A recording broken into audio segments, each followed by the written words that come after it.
right, howdy MEBs. Welcome back to Quant Plus. This is week 4, our final week before the start of the fall 2020 semester at Texas A&M.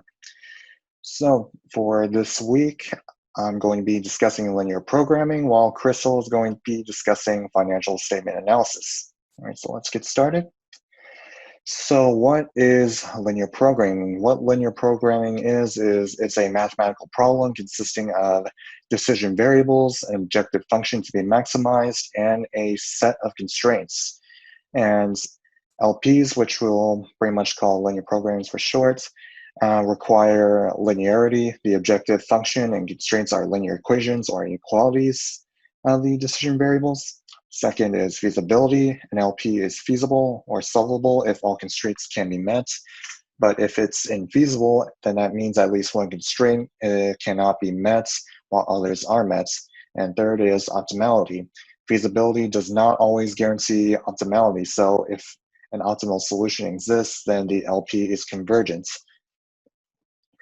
All right, so linear programming is all part of data optimization, and there are a lot of things you can do with LPs. So for that, I don't think one example is going to do this justice. So I have not one, but 3 different examples set up. So hopefully you can forgive me for this taking too much time and having to put up with my boring sounding voice. I'm so sorry about that.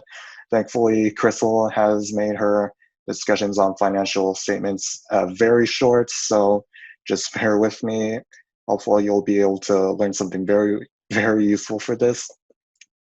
So first we have a furniture production kind of calculator. This demonstrates what's called the allocation model. What we're going to do here is we're going to divide our resources and allocate them to maximize our objective, which is the profit. Hopefully you remember this from my previous demonstrations, but in case not, you'll need to define some of these cells, which I did ahead of time just to save some time. But just as a quick reminder, how you do this is you go to the Formulas tab, then you highlight these cells that you want to name, highlight the name, and the cell below, above, or beside it, click the Create from Selection, and it'll say create names in top row, left column, etc. So the name's in the top row, so I'll click OK, and that is how you define it as profits. So as you can see here, we have to sell some tables and chairs, $8 a piece for tables, $6 a piece for chairs, but we only have so many materials to work with that are available. Here we have 150 units of materials available for assembling tables and chairs, and 42 units of materials available for finishing tables and chairs. So we have kind of a bit of an algebra problem set up here. We have to maximize our profits with $8 per chair, $8 per table and $6 per chair. And we have to make sure we do not exceed the amount of materials that are available. So first we're going to type out our formulas.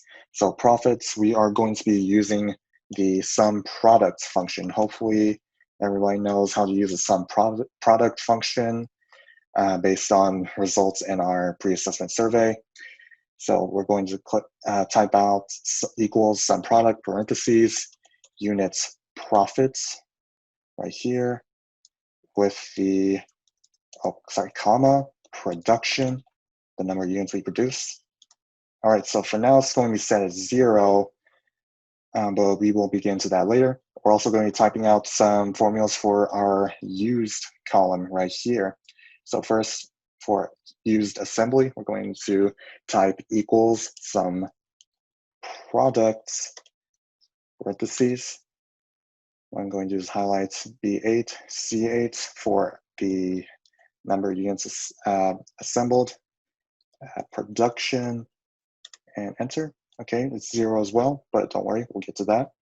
So equals, for finishing, sum products, parentheses, B9 and C9 for finishing, comma, production, and enter. All right, so now we have our formulas typed out. We want to type out our constraints.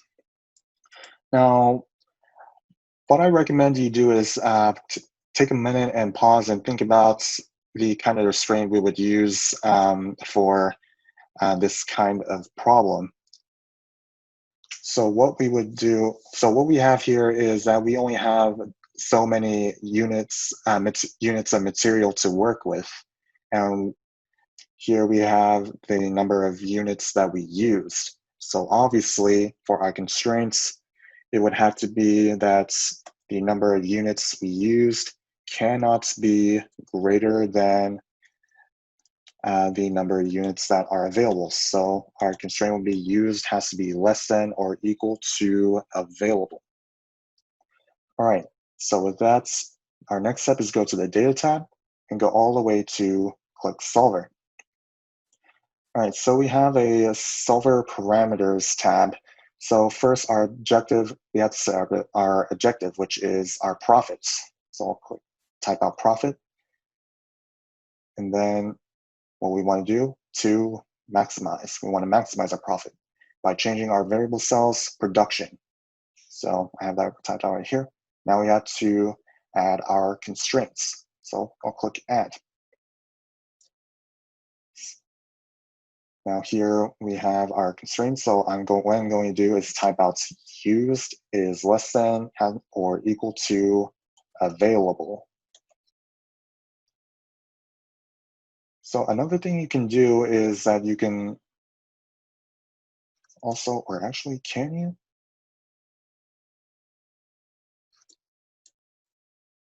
you? Actually, never mind. I'm just going to click use just to be safe. Use cannot be, has to be less than or equal to available. I'll click OK. All right, so that is our constraints added. I'll click solve and see what happens. All right, it's loading a bit.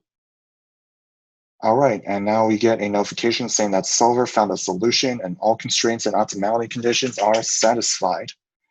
So we were able to produce 12 tables and 6 chairs and get us a profit of $132. And we managed to use everything that is available to us. So that is how the allocation model of linear programming works. Now, let's get into a bit of a more intermediate level of linear programming. So here I have an example of ASME manufacturing. This will demonstrate the covering model. So with the allocation model had us dividing resources to maximizing our objective. But this time for the covering model, we need to allocate resources and coordinate activities to minimize our objective. This time it's the total cost.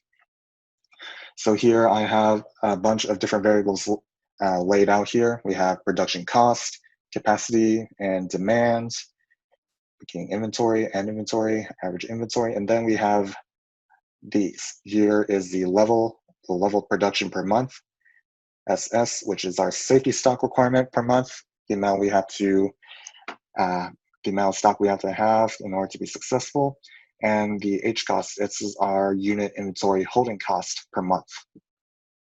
All right, so let's get to typing out our formula. So total cost, it's pretty much similar to the total, or rather profit. We're going to be using the sum products function. So production cost, comma, production. But we're also going to have to add our holding cost. So H cost, that's all part of the total cost. So H cost times the sum of the average inventory. All right, so right now it's 0. And we'll also have to type out our formulas for the beginning, end, and average inventory. So let's go through this one column at a time So first we have begin inventory of 120. Now our end inventory is going to be our beginning inventory plus the units that we produce minus the demand. Our demand is how much we need to sell. So obviously that's going to take away from our inventory. So B9 plus B7 minus B6, beginning inventory plus production minus demand. All right, it's a negative number for now, but just bear with it. We'll get to it later. All right, average inventory. Obviously, we're going to be using the average function, parentheses, B9, B10. All right, so it's 90 for now. And as for beginning inventory, obviously, it's just going to be equals our beginning inventory is just going to be the end inventory of our previous month. So just click type equals and press the cell B10 and click enter, and that is how you do it. Oh, whoops. All right, sorry, Catherine. I think you're gonna have to edit this out just to save some time. All right, so equals beginning inventory plus production minus demand. Beginning inventory plus production minus demands, and so on and so on and so on. Average parentheses, average parentheses. Very sorry if I'm boring you with this. Try and go through it as fast as I can just to save the time. Okay. All right, so that's all our formulas. Now we need to list out our constraints. Only this time, we're not going to be using just one. We're going to be using multiple. So constraints, hopefully you take a bit of a minute to think about this through, but let's go ahead and list them out. So first, let's look at our production. Obviously, our production needs to be less than or equal to our capacity. We have a limit and we don't have the power to exceed our capacity, so obviously production has to be less than or equal to capacity. But our production does have to be greater than or equal to the level production per month in order to be successful. And then lastly, we have our third constraint. Our end inventory has to be greater than or equal to our safety stock to be successful. All right, so these are constraints. Let's go to the data tab, go to solver, and type out our parameters. So set objective is our total cost right here. So we need to not maximize, we want to minimize our costs. We don't want to spend too much money by changing our production cells here. Now let's add our constraints. Yeah, this is why I like to type out my constraints on the sheet itself before typing. That way I don't have to go back and forth and forget. All right, so first, cell reference, it's production has to be less than or equal to capacity. I'll click add so I can add these constraints back to back. Production has to be greater than or equal to the level, add. And end inventory has to be greater than or equal to safety stock. Click OK. Now we're going to click solve and see what happens. It's loading a bit. And bingo. Excel has our notification saying solver found a solution, constraints optimally satisfied, and our total cost has been minimized to $83,000 and $83,617.50. And for production, for our production, 410 units produced month 1, 520 for month 2, 400 for 3, and 450 for 4. So that is the covering model. Now let's get into what I like to call the advanced level of the linear programming. So here I have a bit of a cargo linear programming problem. This will demonstrate the blending model. What the blending model is we need to find the optimal solution to blend things together. What sets this apart from allocation and covering is that it has a blending requirement. It's a special kind of constraint, which is the form of a lower limit or an upper limit on a proportion. So here we have our objective and constraints listed here. So obviously our objective is to maximize profit. But here we have our constraints on the cargo. So we have weight availability per commodity, weight capacity per hold, volume capacity per hold, and then we have the balance among holds. This is going to be our blending requirements. The weight in the forward cargo hold must be within 10% of the weight in the rear cargo hold, and the center cargo hold must be between 40% and 60% of the total weight on board. All right, so there are profit and our variables: weight available, volume per ton, and unit profits. We have the weight of our forward cargo, weight of our center cargo, and weight of our rear cargo, and the total weight of our different holds. Here we have our weight loaded in the forward, center, and rear, and the weight capacity for each of those sections, and the volume loaded in the forward, center, and rear, and the volume capacity.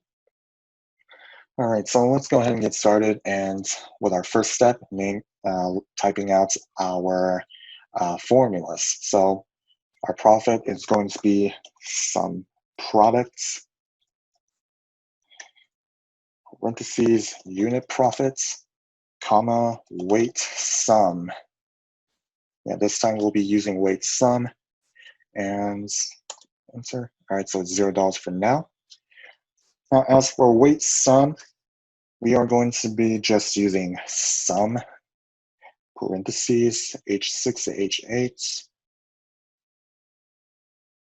All right, and then the same for the other columns, sum, parentheses, I6 to 8, sum, parentheses, J6 to 8, and then sum, K6 to 8. Oops, K6 to 8. Okay. Now for weight loaded, what we're going to use is, once again, sum, H6 to K6. Yeah, we're not going to be using the column this time. We're just going to be using the rows because forward and forward makes sense. Right? So center equals sum, center cargo, H7 to K7. And then finally rear, sum, H8 to K8. All right. And then sum load for the total weight loaded. Oh yeah, also forgot to mention. So for this time, what you want to do is to define this table. For some linear program problems, you'll want to define a table. Just as a reminder, you can't use the typical create from selection function. Otherwise, Excel will get confused and it won't know what to name it as. Instead, you'll need to manually type in the name in this bar here. Type it as load. All right, let's move on to volume loaded. So first we have forward. So the volume loaded formulas are going to be a bit different. This time we're going to be using some products. We're going to highlight the same rows, H6 to K6, comma, volume per ton, right here. Because we are calculating for our volume loaded. All right, do the same for center, column, vol per ton, and then rear products, parentheses, comma, vol per ton, and comma. Okay, now then, our constraints. This one, there's going to be a bunch of them. So first, let's go through this one at a time. So let's first look at the weight. So our weight sum needs to be less than or equal to the weight available. Because we only have a certain amount of weight we can carry. If we exceed the weight, the cargo will get too heavy and we're going to have a bit of trouble transporting it. Next, we have our weight loaded. It needs to be less than or equal to the weight's capacity. Kind of a similar case with the weight sum has to be less than weight available. Now we have to take into account the volume. Our volume loaded has to be less than or equal to the volume capacity. Kind of the same case with weight loaded, weight capacity. You get the idea, hopefully. Now we need to look at our constraints for the balance. This is where our blending requirement comes in. So if you look again, weight in the forward cargo hold must be within 10% of the weight in the rear cargo. So how we're going to type that is we're not going to type not one, but two different inequalities. So let's start with forward. Has to be less than or equal to the rear times 1.1. And our second inequality will be forward has to be greater than or equal to rear times 0.9. We're taking into account that 10%. All right, now for the center cargo, must be between 40% and 60%. We need two different inequalities to make sure it does not go past these numbers. So type center is less than or equal to the total weight times 0.6, 60% of the total weight. And next, center must be greater than or equal to the total times 0.4, 40% of the total. All right, so we have our constraints, we have our formulas. Let's get to it. So data tab, solver. All right, let's set our objective. Our objective is the profit. We want to maximize it by changing the variable cells load. All right, now let's add our constraints one at a time. So weight sum, whoops, my mistake. Weight sum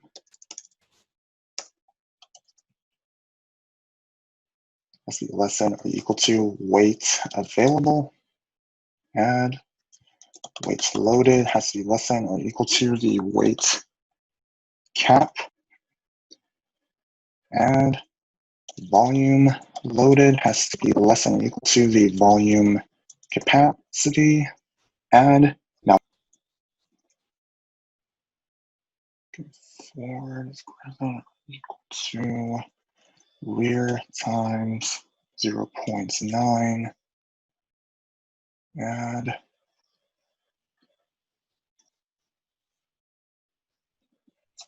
center less than or equal to total 0.6.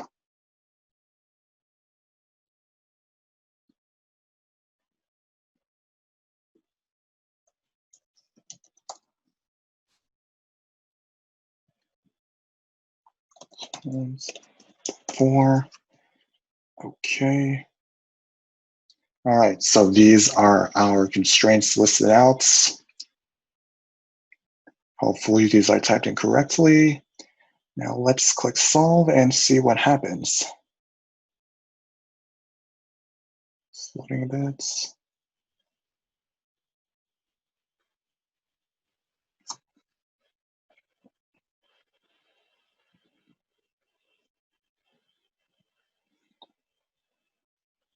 Okay, I'm not exactly sure what happened. I keep getting errors, but um, just to just to keep it simple, this is the result that you would get. Um, yeah, so this is how the blending model would work. Basically, what you do is that you are blending in different constraints to make what is a blending requirement. Um, So I'm very sorry about the technical difficulties. Maybe it could be that I have a different version of Excel that doesn't make it work. It did work the first time I used it, but um, hopefully when you try it, everything goes okay. But if not, just let me know. So yeah, that is how linear programming works. And um, so the thing is, like, this is not even like all of what linear programming can do. There is like a bunch of things that linear programming can do. Hopefully, um, you'll be able to learn about it. But if you ever want to learn more about linear programming, just email or message me at any time. I'd be more than happy to explain more about the different parts of linear programming. And once again, very sorry that this lesson took so long this week. Just want to pretty much present everything that linear programming can do. But thankfully, Crystal's demonstrations of financial or presentation of financial statement analysis is very, very brief. But thank you very much for watching. Hopefully, this proved very useful for you, and I will see you later. Take care.